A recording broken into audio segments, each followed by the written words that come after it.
மருத்துவர் பட்டம் பெற்ற பெண் ஒரு மாணவி நேற்று வந்து ஆளுநர் கையில வாங்க மறுத்து துணைவேந்தர்கிட்ட வாங்கிட்டாங்க. அது மரபு மீறிய செயலாகவும் இருக்கு. அது வேண்டப்பட்டவரும் வேண்டப்பட்ட சபை நாகரிகம்னு ஒன்று இருக்கு இல்லைங்களா?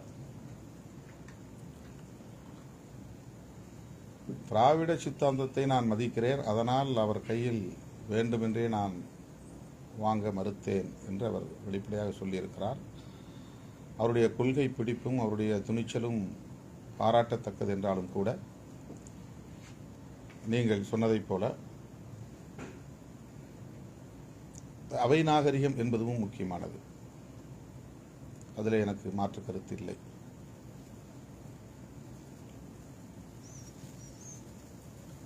அவர் செய்த செயல் எனக்கு ஒரு வகையிலே ஏற்புடையது என்றாலும் கூட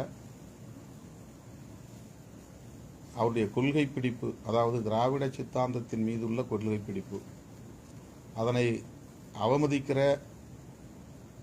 ஆளுநர் அவர் கையில் நான் எப்படி வாங்க முடியும் என்கிற அந்த நிலைப்பாடு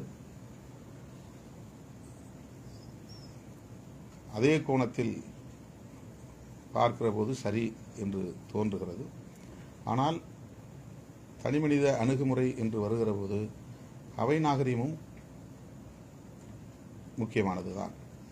நாளை எடுத்துக்காட்டா இருக்காதா? இன்னைக்கு நாளைக்கு ஒரு ஸ்டாலின் முன்னிலையில் இருக்க பட்டமளிப்பு விழாவில் மற்றொரு மாணவி இல்லை, அதுதான் இந்த அவை நாகரிகம் கருதி தான்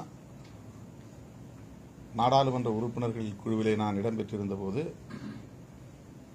ராஜபக்சே சந்திப்பின் போது அவர் என்னை கேலி செய்த நிலையிலும் கூட எல்லோரையும் போல அவருக்கு நான் கை குலுக்க நேர்ந்தது.